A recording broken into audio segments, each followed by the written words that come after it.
Article recover March and April 2024. Total casino tax revenue paid to state of Maine decreased by 2.32% in March and by 9.71% in April 2024 for both facilities compared to the same months in 2023. Total revenue collected year to date was $21,805,665, decreasing 4.11% compared to same months in prior year. Specifically by casino, Oxford reported total net win from slot machines of 8% in March and 7.9% in April 2024. Reported total win from table games was 29.87% in March and 22.47% in April 2024. Our casino reported total net win from slot machines of 8.37% in March and 8.75% in April 2024. Reported total win from table games was 25.99% in March and 21.71% in April 2024.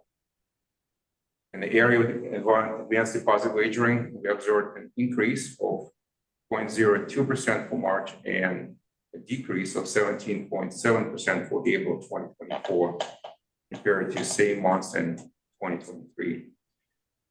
2024 year-to-date tax revenue collected from in-state and out-of-state races was $68,797, a decrease of 13.6% compared to same months in the prior year.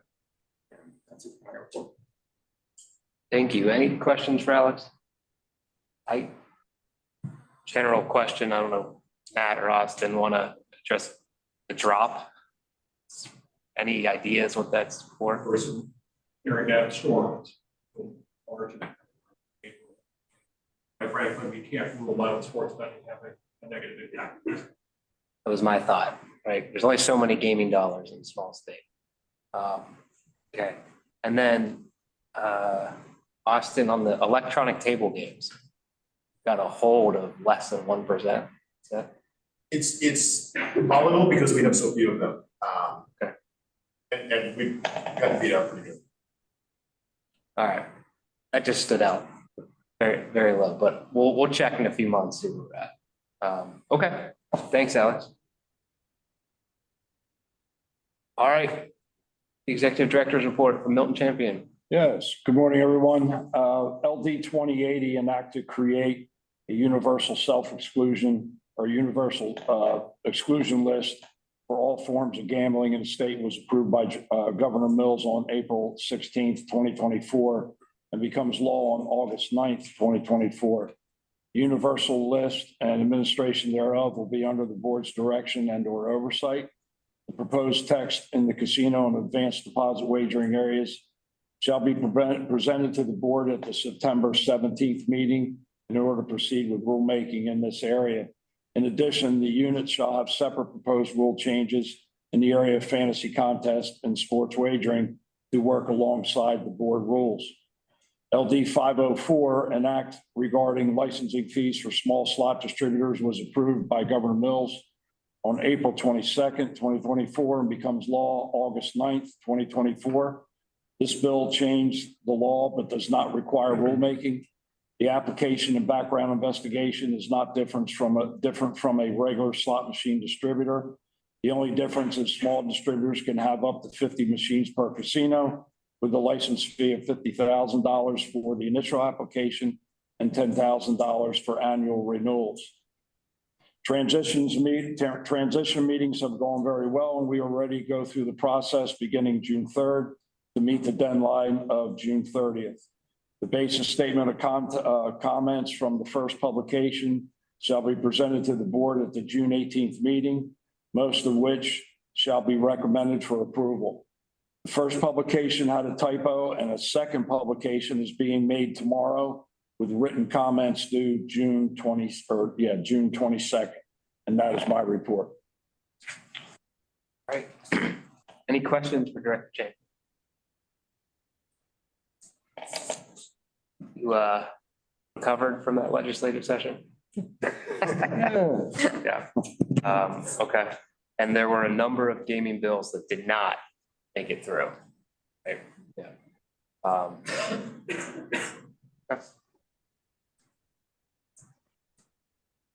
All right, well, moving along, we have a couple license renewals this month. So first up, we'll take Everai Payments. Am I saying that right? Every, Every. All right.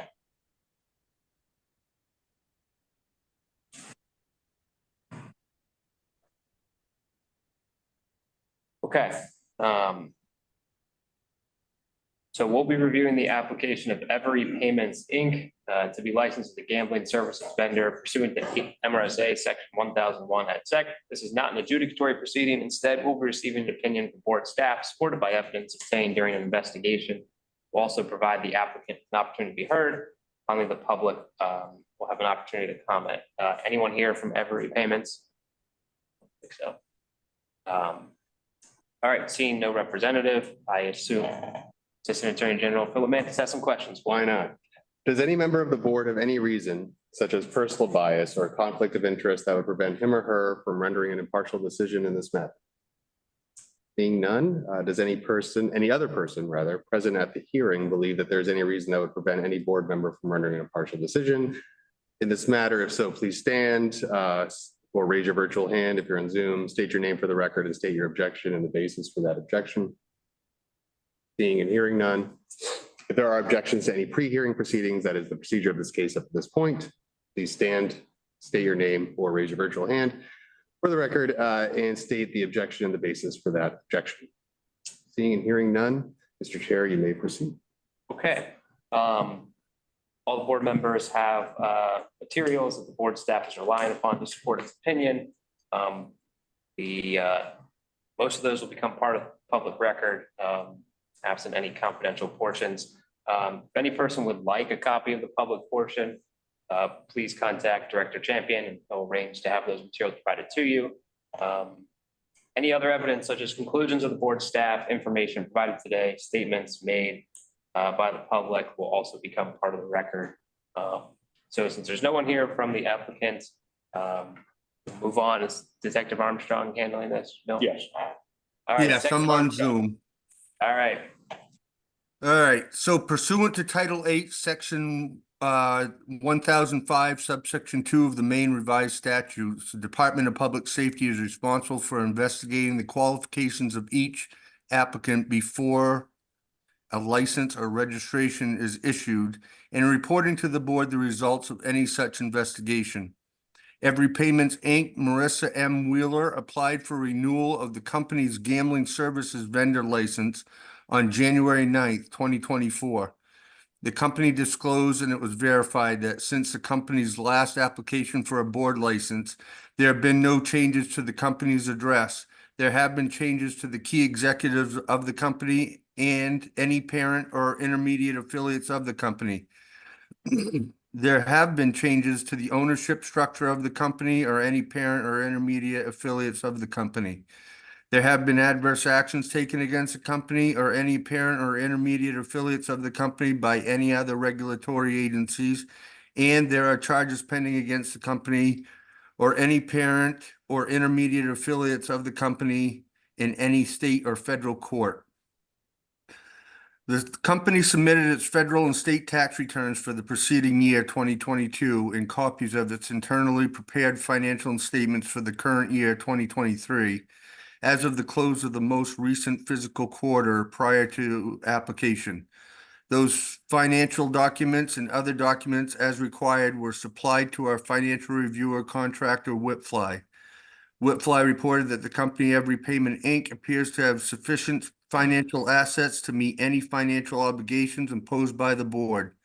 Additionally, the key executives of Every Payment, Inc. were found to have demonstrated financial responsibility as defined the rules governing the board. The department has investigated the qualifications of Every Payment, Inc. and has determined that it meets the board's requirements for renewal of its gambling services vendor license. Specifically, Every Payments, Inc. and its principals continue to meet the qualifications for a license set out in Title 8, Sections 1016 and 1019, and meets the requirements of Board Rules, Chapter 2, Section 5. Therefore, after my verification of the documents submitted, interviews or inquiries, the financial review of Whitfly, and the final review by Director Champion, it is the opinion of the department that Every Payment, Inc. is suitable to continually license as a gambling services vendor in the state of Maine. All right, thank you, Detective Armstrong. Any questions for Detective Armstrong? All right, and Bill, I'm assuming that they submitted the right check, didn't check the box on the form. Yes. Okay. Yes. All right. Any questions? Yeah, that was, I have that one too, but it's just not clear to me. What do they do? What services do they provide?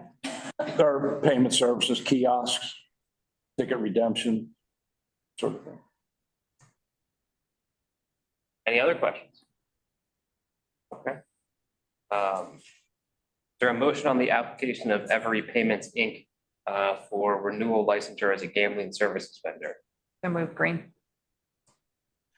Seconded hand slip. Okay, any discussion we need to have? All right. Oh, I don't think I asked any public comment on this application. Sorry. Skip ahead. Okay, let's take a roll call vote. We'll start with you, Mr. Handslip. Aye. Ms. Green. Aye. Ms. Bickmore. Aye. I'm an aye as well. As 4-0, having met all the requirements of licensing pursuant to Title 8, Chapter 31, Every Payments, Inc. will be licensed as a gambling service vendor in the state of Maine. Of course, we thank them for their desire to do business in Maine. All right, moving on. We have the application of Gaming Partners International USA, Inc. To be licensed as a table game distributor pursuant to 8 MRSA Section 1001 et sec. Again, this is not an adjudicatory proceeding. Will provide the applicant and the public opportunities to be heard. So the applicant seeking license table game distributor is Gaming Partners International USA, Inc. Anyone here from the applicant? Okay, seeing none, turn it back to Assistant Attorney General Mantis. Does any member of the board have any reason such as personal bias or conflict of interest that would prevent him or her from rendering an impartial decision in this matter? Seeing none. Does any other person present at the hearing believe that there is any reason that would prevent any board member from rendering an impartial decision in this matter? If so, please stand or raise your virtual hand, state your name for the record, and state your objection and the basis for that objection. Seeing and hearing none. If there are objections to any pre-hearing proceedings, that is the procedure of this case up to this point, please stand or raise your virtual hand, state your name for the record, and state your objection and the basis for that objection. Seeing and hearing none, Mr. Chair, you may proceed. Okay, and once again, if any member of the public wants the public portions of the materials, please contact Director Champion. He'll get those to you. So seeing as there's nobody here from the applicant, I'll turn this back to Detective Armstrong. Pursuant to Title 8, Section 1005, subsection 2 of the Maine Revised Statute, the Department of Public Safety is responsible for investigating the qualifications of each applicant before license or registration is issued and reporting to the board the results of any such investigation. Gaming Partners Gaming International USA, Inc., I'm going to refer to them as GPI, Compliance Manager, Miss Jenny Scholler, applied for renewal of the company's table games distributor license on March 28, 2024. The company disclosed it and was verified that since the company's last application for a board license, there have been no changes to the company's address. There have been changes to key executives of the company or any parent or intermediate affiliates of the company. There have been no changes to the ownership structure of the company or any parent or intermediate affiliates of the company. There have been adverse actions taken against the company or any parent or intermediate affiliates of the company by any other regulatory agencies, and there are no charges pending against the company or any parent or intermediate affiliates of the company in any state or federal court. The company submitted its federal and state tax returns for 2022. Those financial documents and other documents are required were supplied to our financial review contractor Whitfly. Whitfly reported that the company partner GPI USA Inc. appears to have sufficient financial assets to meet any financial obligations imposed by the board. Additionally, the key executives for GPI USA Inc. were found to have demonstrated financial responsibilities as defined by the rules governing the board. Department has investigated the qualification of GPI USA Inc. and has determined that it meets the board's requirements for renewal of its gambling services vendor license. Specifically, GPI USA Inc. and its principals continue to meet the qualifications for a license set out in Title 8, Sections 1016 and 1019, and meets the requirements of Board Rules, Chapter 2, Section 4. Therefore, after my verification of documents submitted, interviews or inquiries, a financial review by Whitfly, and the final review by Director Champion, it is the opinion of the department that Gaming Partners International USA Inc. is suitable to be continually licensed as a table games distributor in the state of Maine. All right, thank you. Any questions for Detective Armstrong? All right, any public comment on this application? Hearing none, seeing none, is there a motion on the application of Gaming Partners International USA Inc. for licensure as a table games distributor? So moved. All right, it's the first one, Kelly. I'll second. Okay, any discussion we need to have, board? Okay. With that, let's take a roll call vote. We'll start with Mr. Hanslip on Zoom. Aye. All right, Ms. Green. Aye. Ms. Bickmore. Aye. I'm an aye as well. Results 4-0, motion carries, having met all the requirements of licensing pursuant to Title 8, Chapter 31. Gaming Partners International USA Inc. will be licensed as a table game distributor in the state of Maine. And of course, we thank them for the desire to do business in Maine. All right, the last one today is Oxford Casino, or BB Development, for their casino operator renewal license.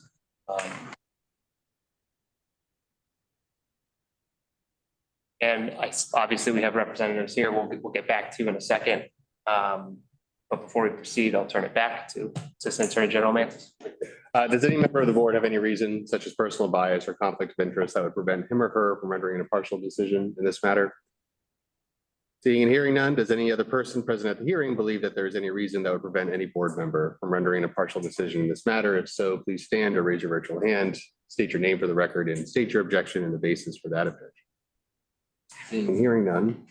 If there are objections to any pre-hearing proceedings, that is the procedure of this case up to this point, please stand or raise your virtual hand, state your name for the record, state your objection and the basis for that objection. Seeing and hearing none, Mr. Chair, you may proceed. Okay, again, the board has a number of materials that the board staff is relying upon to support its opinion. Any members of the public who want the public portions of those materials, please contact Director Champion and he'll arrange to get those to you. So with that, we'll turn to the applicant first. Floor is yours if you have anything to say. Very happy to be working with the state of Maine and hope to continue to do it for another year. Okay, yeah, I appreciate the thorough materials provided with the history and everything. It's useful to see what's going on. So any questions? Do you want to introduce yourself? No, you want to introduce yourself for the Zoom? People know who you are. Matt Gallagher, General Manager. Okay. Any questions for Matt? Okay. All right. Thank you. So with that, is this back to Detective Armstrong? No? Yes. All right. Detective Armstrong, you're up. Pursuant to Title 8, Section 1005, subsection 2 of the Maine Revised Statute, the Department of Public Safety is responsible for investigating the qualifications of each applicant before a license or registration is issued and reporting to the board the results of any such investigation. BB Development LLC, Matt Gallagher, General Manager, applied for a renewal of the company's casino operator's license on February 15th, 2024. Company disclosed, and it was verified, that since the company's last application for a board license, there have been no changes to the company's address. There have been changes to the key executives of the company or any parent or intermediate affiliates of the company. There have been no changes to the ownership structure of the company or any parent or intermediate affiliates of the company. there have been adverse actions taken against the company or any parent or intermediate affiliates of the company by any other regulatory agencies, and there are no charges pending against the company or any parent or intermediate affiliates of the company in any state or federal court. The company submitted its federal and state tax returns for the preceding year, 2022, and copies of its internally prepared financial statements for the current year, 2023, as the close of the most recent physical quarter prior to application. Those financial documents and other documents as required were supplied to our financial review contractor, Whitfly. Whitfly reported that the company BB Development LLC appears to have sufficient financial assets to meet and financial obligations imposed by the board. Additionally, the key executives for BB Development LLC were found to have demonstrated financial responsibility as defined by the rules governing the board. The department has investigated the qualifications of BB Development LLC and has determined that it meets the board's requirements for renewal of its casino operator's license. Specifically, BB Development LLC and its principals continue to meet the qualifications for a license set out in Title 8, Section 1016 and 1019, and meets requirements of Board Rules, Chapter 2, Section 2. Therefore, after my verification of the documents submitted, interviews or inquiries, the financial review of Whitfly, and the final review of Director Champion, it is the opinion of the department that BB Development LLC is suitable to be continually licensed as a casino operator in the state of Maine. Thank you. Any questions for Detective Armstrong? Okay. Any public comment on this application? Hearing none and seeing none. There's one thing, and unless the other board members disagree, I don't think it's a reason to hold this up, but on the town of Oxford approval sheet, they didn't date when they approved it. It says town selectmen's approval dated at it's blank, and then they signed. Fine. I would go back to the town and ask if somebody can date it, initial it, and maybe you can supplement that. Just in case, because this is, part of the record. I don't want to have a incomplete form. So let's just take care of that at some point. Does that work? Is that sure? All right. That's fine. Is there a motion on the application of EB Development LLC doing business Oxford Casino or renewal of their casino operator license? Motion to approve. You got it, Joe. All right, Joe, this is the motion. Ms. Green, you can second I'll that. second it with a thank you to Oxford. Any comments, deliberations from the board? Okay. All right, well, let's take a roll call vote. We'll start with you, Mr. Hanslip on Zoom. Aye. Ms. Green. Aye. Ms. Bickmore. Aye. I'm an aye as well. It's a 4-0. Having met all the requirements of licensing pursuant to Title 8, Chapter 31, BB Development LLC, Oxford Casino will be continue to license as a casino operator in the state of Maine. Obviously, we thank you for what you do in Maine, as well as the Hollywood Casino. I think everyone has seen my public comments and writings recently. And you've got a tough environment. I'm not sure why, but thanks for continuing to do business and employ all the Mainers that you do, pay the taxes that you do. Thank you. All right. Go ahead, Ms. I just, no, next time you redo the application, could we add a little section where they explain, the applicant explains what they do? I mean, obviously, we know what Oxford does. It'd be really helpful for the other license renewal applicants to just have an understanding of what they're actually doing in the state Yes, for the casinos. Thank you. Okay. All right, so we're gonna move on to unfinished business. First up, we have a review of Hollywood Casinos AS 400 project. Not sure who's taking that. Mr. Chair, this is Jason Giddle from Penn Entertainment. I'm speaking to you from my office in Plainville, Massachusetts at our Plainridge Park location. Thank you for having us again. And thank you, Executive Director Champion, as well. Just wanted to remind the board that in the February-March timeframe, we made a presentation to the board asking for feedback and input or requisite approvals to begin to host the gaming system supplied to us by Light and Wonder. We refer to that gaming system as ACSE, at a remote location at our Plainville location in Massachusetts. And as the board may recall, the highlights of that plan were that the entire network architecture stays within Penn Entertainment, that we have put in place mitigating architecture in Bangor to be able to operate the facility, redeem tickets, and validate tickets locally rather than requiring a remote computer to do so. That has already been executed. Just high-level reminders for the board that we are including separate storage, separate credentials. In other words, said simply, never the two properties shall cross. No data sharing, no credential sharing. The room that the AS400, where the Bangor system will be located, has physical controls, including surveillance, card access. All of that is auditable and can be supplied to anyone the Maine Gambling Control Board sees fit. A reminder to the board member who had questions on connectivity. This is dark fiber. Again, we control the electronics on the circuit. It is commonly done, board members, across the country and across casino operators. I would point you toward El Dorado, who has all 26 of their locations on one set of AS400s. This is an effort, folks, to save some money on a CapEx cyclical basis, as well as we have our AS400 regional expert sitting at that property. So we're playing to our strengths. And with that, I'll drop the talking stick and be available to any questions any of you may have. So this is Jennifer Willis. Could you turn on your camera, please?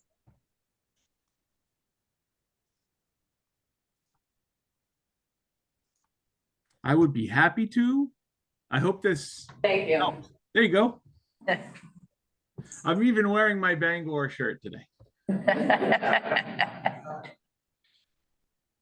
Any board members have any questions? No. Sarah, this is your. Yeah, no, I'm good with the configuration. Good with Okay. it stays inside their network. I think they've done good presentations and provided us with excellent materials. All right. Well, Jason, thanks for the update. Seems like things are moving along smoothly.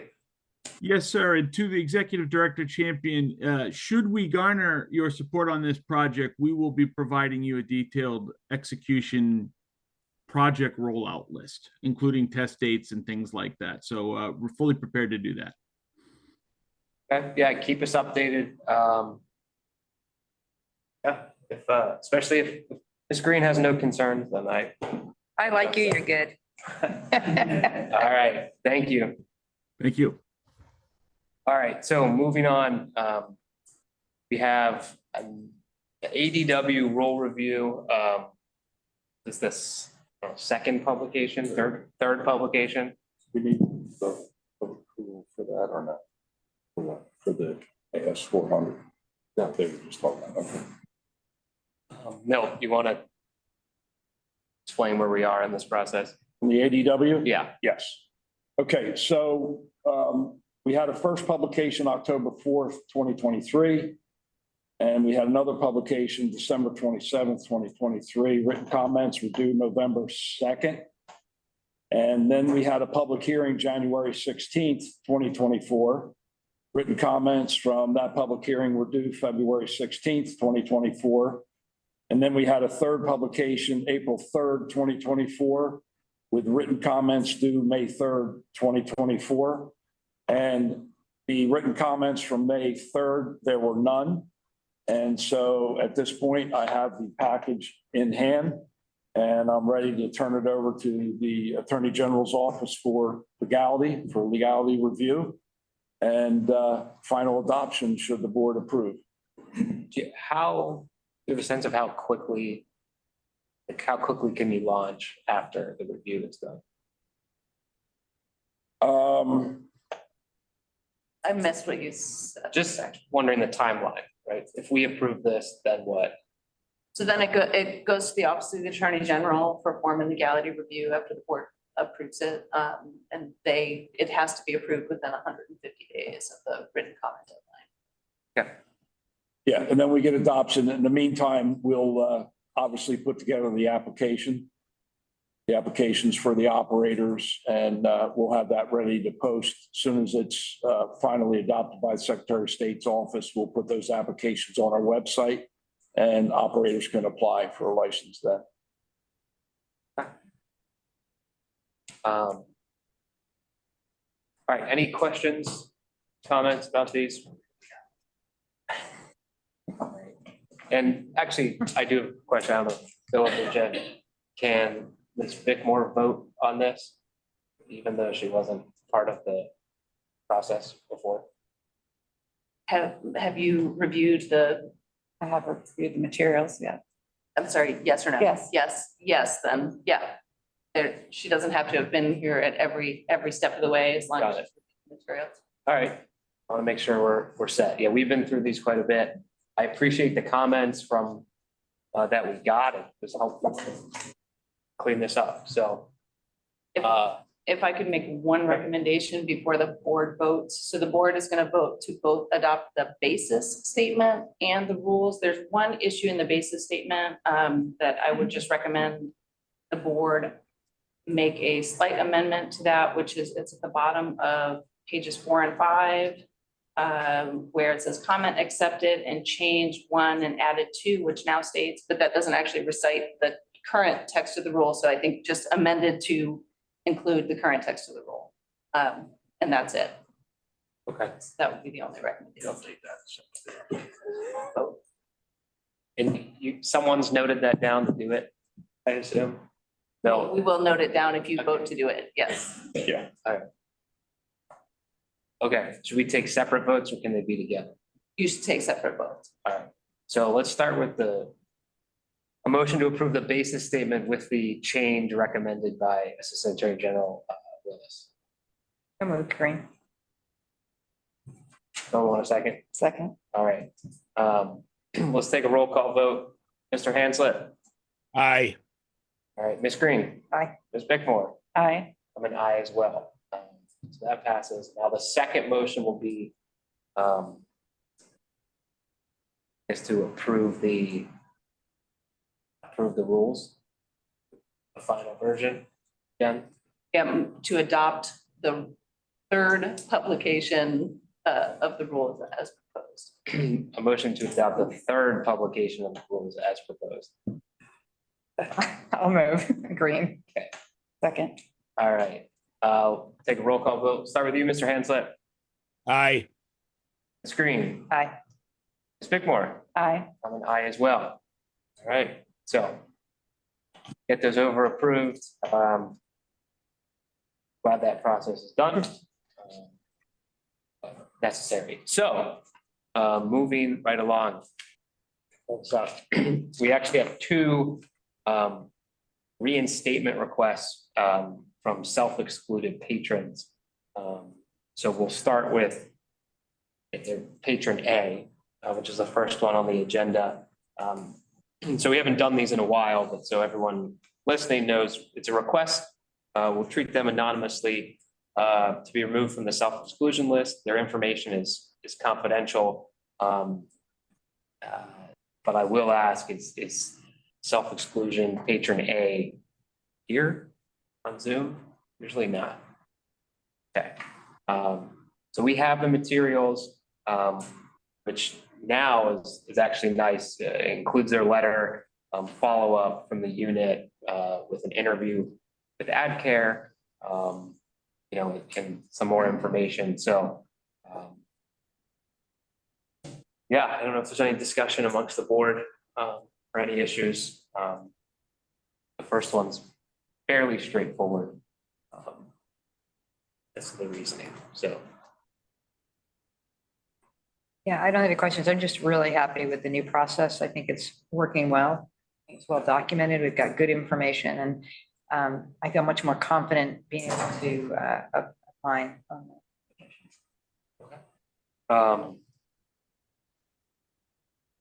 Seeing and hearing no more discussion, I'll ask for a motion to approve or deny the request for self-exclusion A to be removed from the self-exclusion list.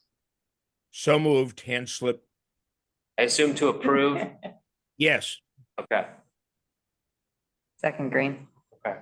So let's call a roll call vote, and this will be voting to approve patron A being removed from the self-exclusion list. So we'll start with you, Mr. Handslip on Zoom.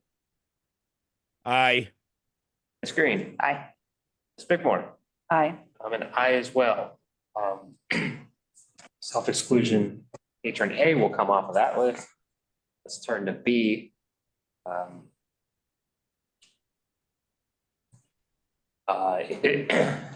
Is self-exclusion B here on Zoom? Again, we have the materials here. Interesting background. I don't know, any thoughts on the board? I don't think its background should necessarily influence our decision. Yeah, well, I did the interview, went through with that care and provided the information, so I did all we can ask to be done. All right, any other comments, discussion?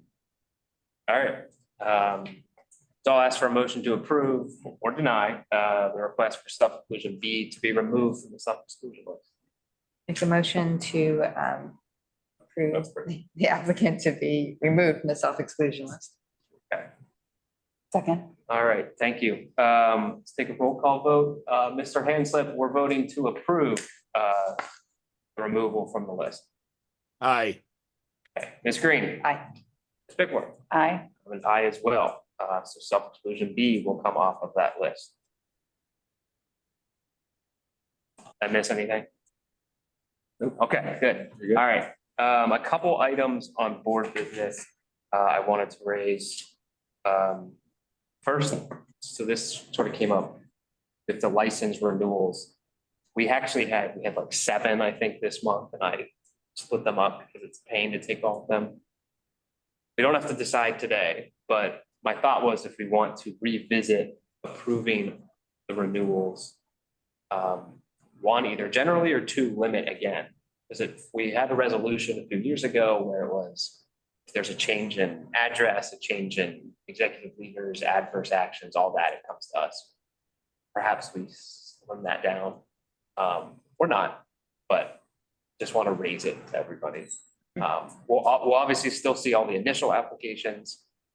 I think we should still see renewals if there's adverse actions from a regulatory body. But it's just where we're getting these lists where it seems like every single one has an address change or an executive change. You don't really need to be, in my opinion, don't need to be wasting time with that. But so wanted to get the board's thoughts. If we do want to change it up, then we'll work on a text of a resolution we can vote on at a later meeting. Anyway, wanted to throw it out there. Yeah, I would agree if there's no change to A and B, which is, well, actually A, change the company address. I think changes to key executives, ownership, and adverse actions should still come to the board. But company's address, I don't think is relevant. Yeah, is that something we could tweak? You could, if that, so this comes in resolution 13. Yeah, You could vote to amend. yeah, that could be. So it expired, We renewed. you renewed it, changed the yeah, date. that's right, yeah. Yeah, it was gonna. So we expire. could add a section to the resolution noting a change. So can you repeat that? Yeah, sure. So we could just, you could vote to amend resolution 13 and to remove, or, so you don't want to, you want, Basically, if it's just an address change. it's just we an don't- address thing, yeah, so. Could remove that section. So resolution 13 says the applicant, so the board delegates to the director the authority to review and approve renewal applications for a slot machine distributor, table game distributor, gambling services vendor, license under Title VIII. As long as the applicant is certified that since its application for a board license, there have been no changes to the company's address, so we could strike that. And then we would just amend the resolution with that, with the language stricken. At the end of the resolution, we could note that there was an amendment. Yeah, the other thing, it doesn't say casino operator. That's correct. You might want to add that. Okay. If that's up to the board. Yeah, And with your suggestions today, we could revise and come back to you at the next meeting with Yeah. revised. yeah, we're not going to vote today. I just Okay. wanted to raise the issue because when I saw what was before us, and there were 7 renewals, it's like it's just a lot to take at once. Yeah, we could present an amended resolution for the board's consideration. So let's try to do that for next month. Then we can do it. And I think I heard if there are changes to section A, that should just be decided by staff. What was the second issue I think that was just raised? I think. No, the second was when you look at the resolution 13, it lists Yeah, the entities. it doesn't have casino Doesn't have operator casino license, just the other license. And it's only 7A. 7. Is the one that we're thinking of. Okay. All right, trying to chip away at that. All right, next. I noticed this, and maybe this is just sort of a one-off, but in one of the applications today, it had dates of birth and social security numbers. And those should be redacted before they're uploaded to Dropbox, in my opinion. They're not material to us considering whether an applicant's suitable. And it's just another thing, right? It's now in Dropbox. It's on 5 iPads. There's also a driver's license on one of them. Okay, yeah, we should be redacting any of the personal identifiers. I don't know who would be responsible for doing that, maybe board staff. Yeah, board staff controls the Dropbox and puts materials there. So instruct the executive director, however you would like Yeah, regarding no. that. You know what I'm talking about? Yes. So we just don't, I mean, if you want to leave the last 4, fine, I just redact the whole thing. It's not relevant to what we look at. If you want a list, I'm sure Phil or Jen could get you the list of from Pacer, like the things we have to redact for court filings, but it's, dates of birth, social security numbers, those things. So just an extra layer, considering the number of devices that we have. Speaking of, Bill, still have a request for new iPads. Yes, Okay. work on that. In fact, we're looking at probably doing laptops instead of just the tablets. But yeah, we're working on it. All right, last thing. So we're gonna meet in June, because we have,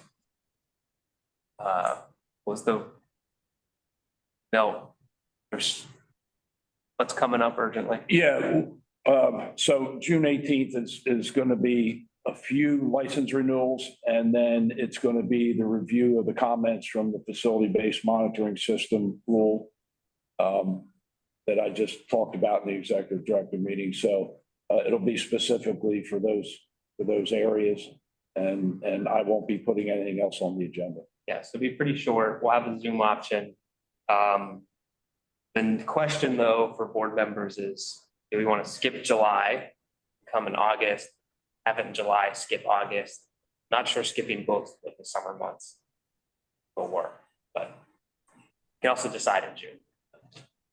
I guess for me, that would be up to the director, what he feels is coming that needs to be addressed.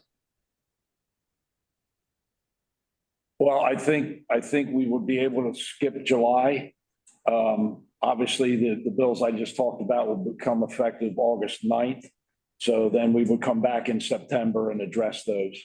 So July would be open. All right, so we'll plan on skipping July. Okay. Pending something crazy, but I think we've exhausted the crazy in Augusta this year. Okay. Good. So the August date is the 20th, is that what we're saying? Could be, I'll be Tuesday. away, but I'll be away too. but I could zoom in. We'll see. August is sort of up in the air. Yes. Yeah. Yeah, there's nothing. We may skip both. June's important, July not so, August.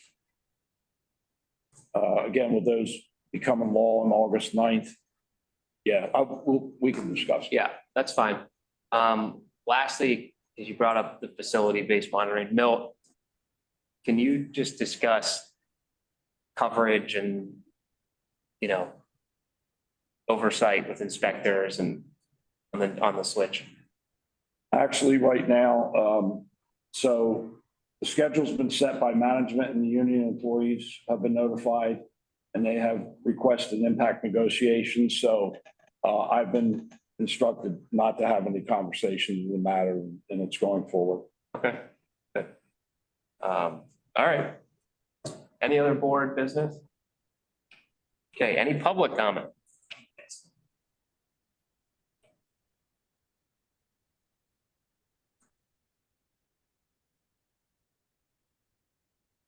Good morning, my name is State Senator Joe Baldacci, represent the city of Bangor and the town of Herman in the state senate. First, I want to thank the board for their public service and for the work that you're doing. It's very important.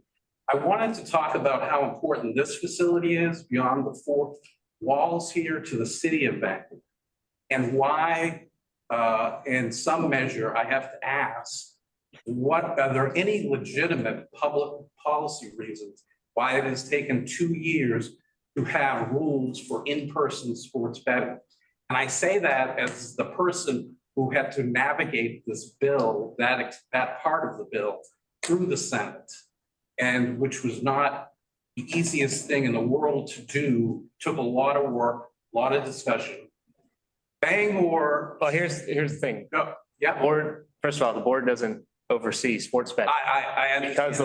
Because the legislature didn't decide to give us that privilege. Right. 2, the rules are done.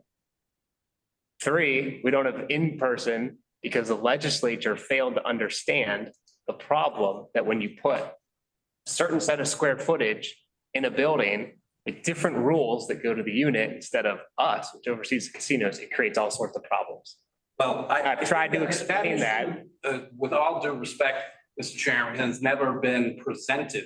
It has To the legislature. to the VLA committee, to Senator Carney at the judiciary, to the governor. I have spent years beating this drum. Well, then it's going to require legislation. It will. You're talking to the biggest champion of expanding sports betting to make sure this facility had online options. And the legislature decided not to do that. I believe with your vote. So I don't think that you're in line here coming to criticize a board that 1, wasn't given the opportunity to oversee it, and 2, the rules are done. I understand that, but then the legislation will need to change. It sure will, but the Because VLA we've been committee told- doesn't listen. To let you know, we've been told that the rules have not been developed for this The facility. rules have been published. Okay. They've been published since what? October, September? We went live November of 2023. Yeah, so Well, let me just tell you how important this facility is, Mr. Chairman, if you don't mind. yeah, I agree because I'm the one who was beating the drum to make sure that iGaming didn't cut out this facility. But it's your colleagues who voted to try to exclude this facility from it. Who tried to exclude this facility. Yeah, and I believe it was your amendment that wanted to put it to a referendum vote For sports. for iGaming, which will Oh, for i- dramatically harm this facility. Yes. That was offered as an amendment to change the bill dramatically. Yeah. Change the direction of the bill. Yes. From sitting here, there's nobody in Augusta who's fighting to preserve the jobs and the taxes from this facility in Oxford Casino. I've tried to do that as best I can. Okay. VLA committee doesn't seem to have an interest, and your colleagues in Augusta seem to be divided by it. But I think before you come here to criticize, you need to understand what we're limited by and that the rules have been out since November. I get calls and emails all the time. Why don't we have in person? Why don't we have in person? I don't know. Ask the operators. I think that they probably can address that issue directly as to why they may feel hamstrung. But this facility, as as Austin has told you, creates 300 jobs, pays the city of Bangor 2.2 million to cover the mortgage on the Cross Insurance Center. And it's part of the overall redevelopment of the city. When this part of Main Street was an industrial junkyard, it's been redeveloped. We had an auditorium, built a cross center, redevelopment of the downtown. But I appreciate your comments, Mr. Chairman, and I appreciate your leadership in helping to kill the other 3 bills that came in front of the legislature this year. Yeah. But the message that you're sharing with us is not the same message that I'm getting, just to let you know that. And I think that the rules that have been developed will probably have to make legislative changes. So I agree. If you're in the position of supporting sports betting, then that's a big plus for all of us. I was in the position of supporting the free market bill that came up in 2019, which I actually believe this facility was behind killing. So, I guess we have different priorities. but what you could do for all of us is to go back and talk to your colleagues in Augusta and explain how important this facility and Oxford are to Maine. Because Mr. Chairman, I have done that repeatedly on the floor of the Senate and in caucuses, okay? And I understand what you're saying about some members or the attitude, but that message has been made loud and clear to the state Senate and to the members of my caucus. So it's going to be an issue, I guess, of presenting legislation, is what you're saying, in order to make this happen. absolutely, there's a lot. Yep. Okay, you have proposed. And we have requested of Senator Carney to make sure to include the board as having oversight of sports betting or anything else that happens in the casino, and that request has Well, been with all made. due respect about Senator Carney, who is a champion was very much against that provision initially. And I'm not seeing her as helpful. I mean, I work with her on many different issues, but on this issue, she's not going to be a champion of Bangor. And the legislation needs to happen. There's more than just Senator Carney in the Senate. And we need to have the legislation. I would like to have a draft of the legislation or proposed legislation, Mr. Chairman, that you would like to see so that I can present it. It's not going to be done by the current makeup of the VLA committee. Okay, they very much supported those additional gambling bills. Okay, having a referendum attached to it was a means of, frankly, trying to kill the bill, because that wouldn't have been supported by other members of this coalition that were behind it. But I'm just telling you that we need some answers, some legislation. It can't be bottled up in the VLA committee. And Yeah, the problem is that sports betting was fast tracked to the Judiciary Committee after VLA had spent years working on it. right, and that And so was a this- political decision. But the problem with that is that the judiciary didn't understand, in my opinion, not the board's opinion, my opinion, they didn't understand what they were doing. And when they're inserting director or unit in pieces, it stripped us of the authority to do it. If the board was given authority over in-person sports betting, we would have been the first ones to launch and there'd be sports books open right now, but we weren't. And so it's all mashed together with mobile, and the rules don't fit because we have casino rules and then we have mobile sports betting, and the retail sports betting has get mashed up. And it doesn't seem like folks understand that there's a difference.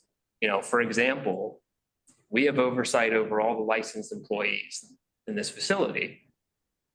And if they're working at a blackjack table and they were to just walk a few feet and go take a shift at the sports book, suddenly we don't have any oversight over them.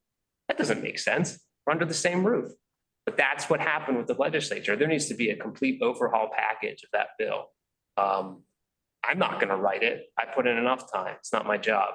But somebody needs to look at that, because the problem that's been brought to you, which is very legitimate, is we don't have retail because it's very difficult for the operators to understand how to operate under the current rules. The legislature just didn't understand what they were doing, and it was taken out of the committee that spent years working on it. I don't disagree with anything. I opposed the bill altogether until they added this amendment to include Bangor having in person.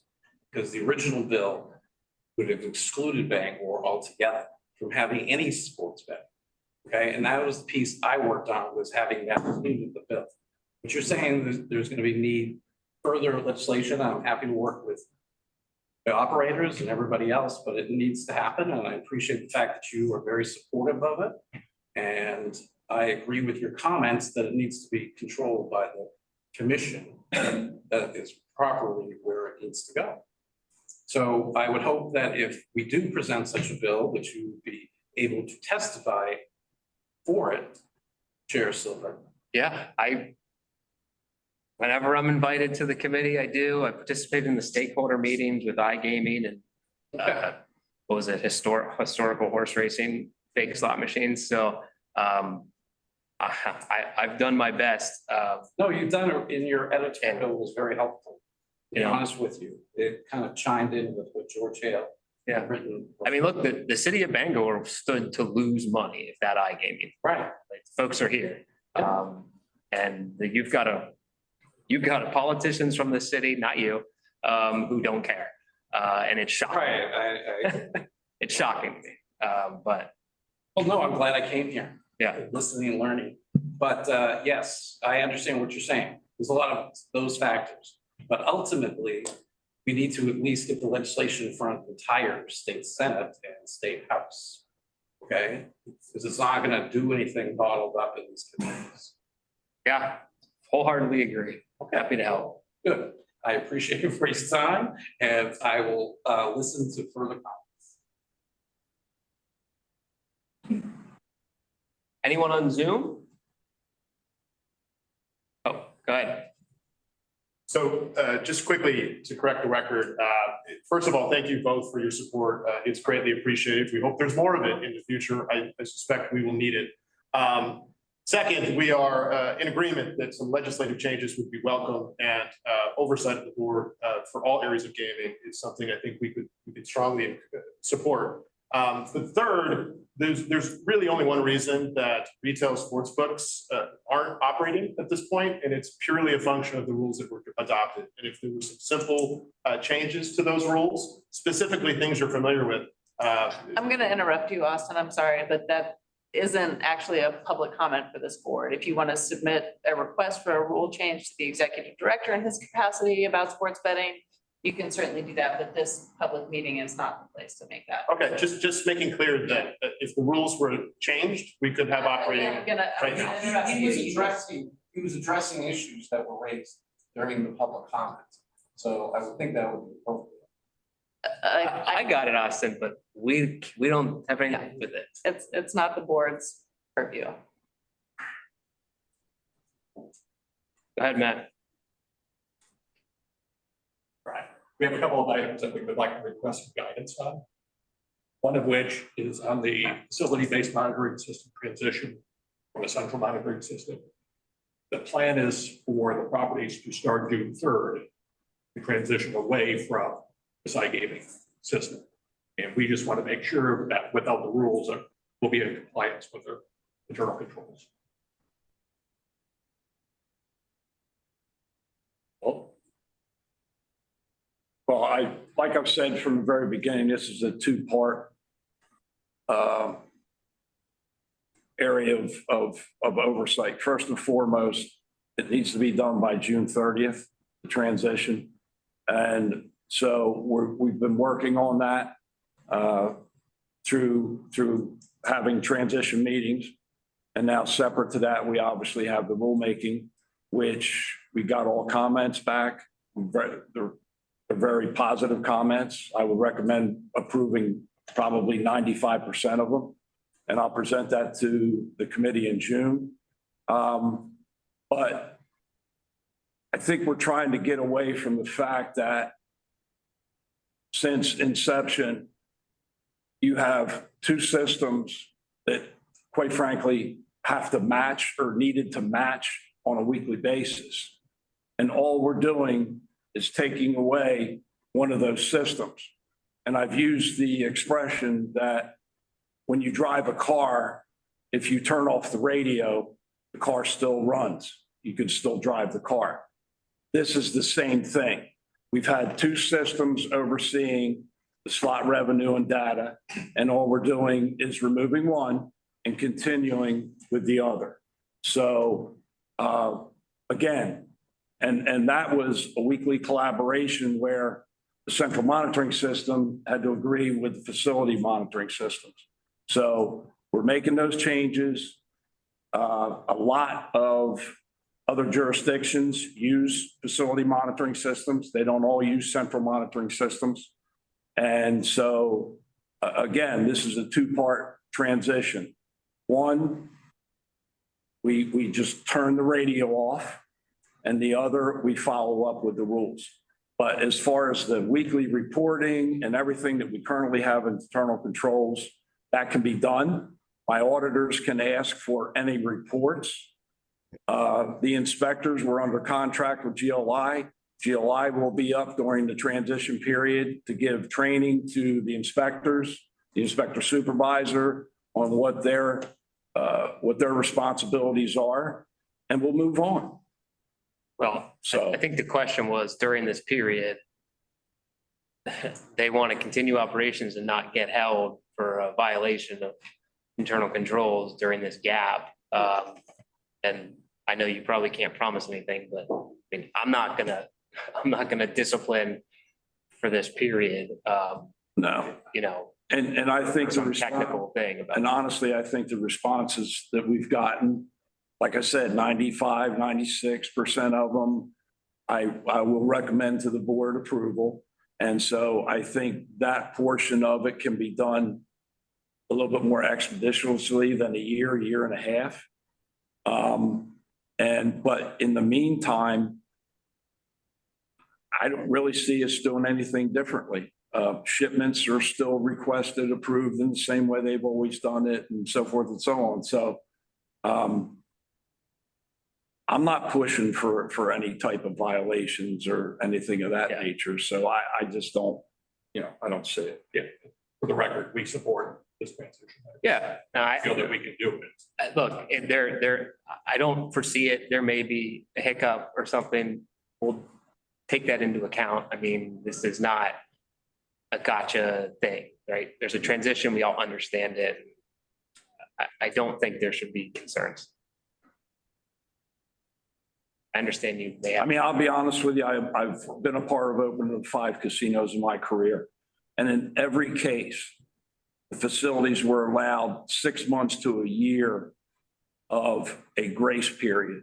And so, and when I say grace period, it means you would, if there is a potential violation, you would just bring it to their attention, but you would give them a grace period in order to make those transitions. You don't bring anybody into any industry and train them in one day and expect them to be, perfect thereafter. So there is some transition, and like you referred to, Chair, some hiccups and stuff like that. But I certainly feel that we could work through those. Thank you. All right, I understand you might have something else.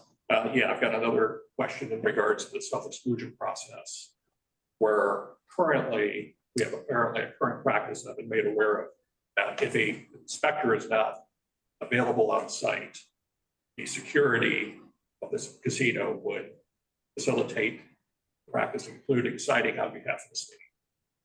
And while we're happy to do that, I just want to make sure that we have the authority to cite on behalf of the state. I don't know much about this process.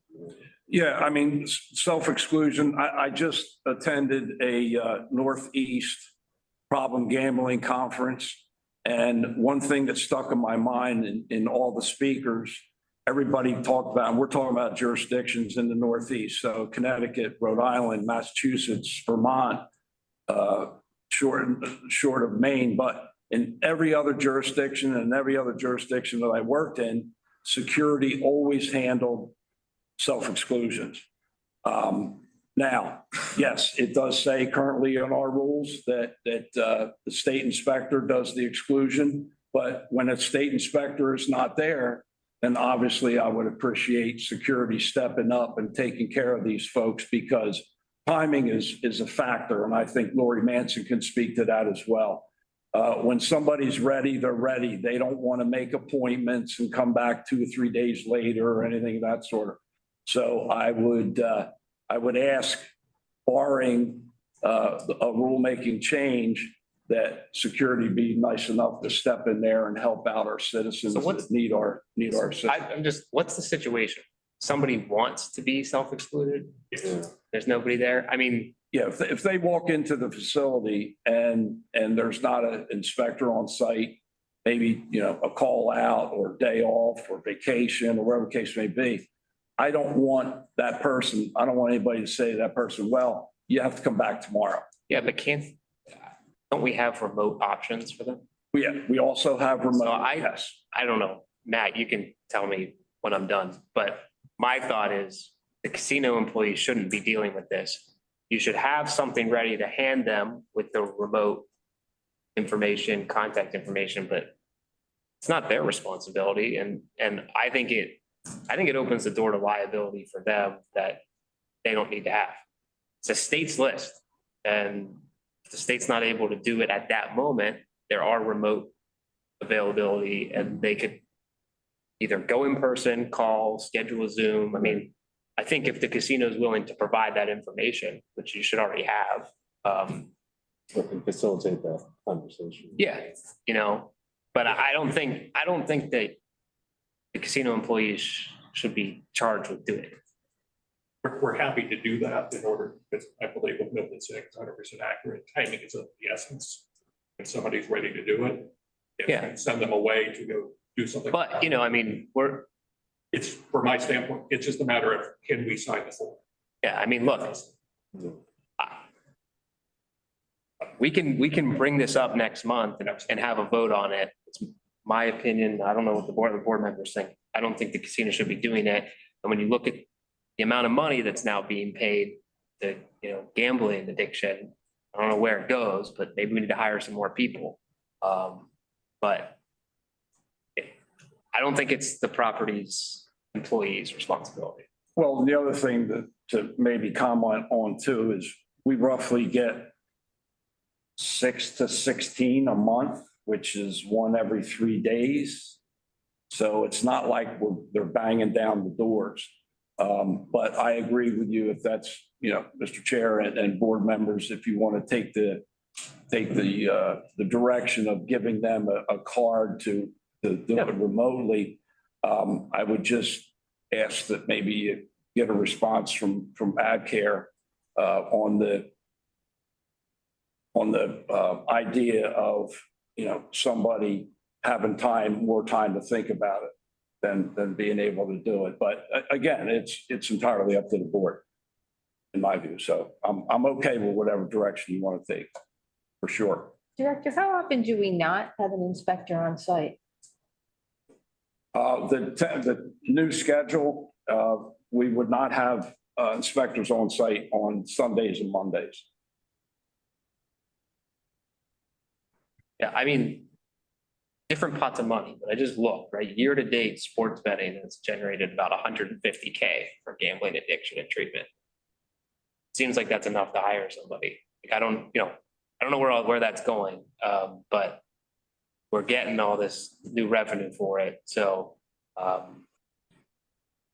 yeah, so my thought is maybe in June, we do add an item to make it clear. I don't know. Well, if that's the case, then I would recommend, and I don't know if Lori will back me on this, but I would recommend that you review Game Sense in Massachusetts.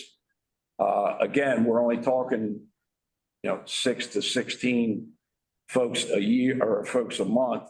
But in Massachusetts, they have Game Sense people at the location, and that's all they do is self-exclusions, answer questions, give people materials and all that sort of thing. So if you want to be able to utilize some of those funds for that, then I would recommend that maybe we have a representative from Massachusetts or Game Sense come and make a presentation to the board on the way they do it in Massachusetts. And then, and they're under contract. It's my understanding they're under contract and they handle all those issues. Yeah, I mean, although Just that, another avenue. that pot of money is not ours. Right. It's the units, so, you know, you can make that decision. So I think the immediate issue is there should be some development of a material, I mean, something in writing that you can give the person on the spot. But I don't think your employees should be doing the state's job. And then we have one other thing, Austin and Lori. We have a- Lighten the mood up a little bit. Yeah. So we are both in the month of March, the programs for responsible gaming month, raise funds for ad care. This is right, Scott. Thanks, Scott. Okay. So last year they did this, Oxford did this, and I thought, oh my God, I went to my team, oh my gosh, it's such a good idea. They made us look like fools. We won't be showing up again. And so not only are they gonna give money, we decided to match it this year in a small token of appreciation for all the great work that you guys do, both for gambling service treatment and many other things throughout the state. Thank you so much. And there you go.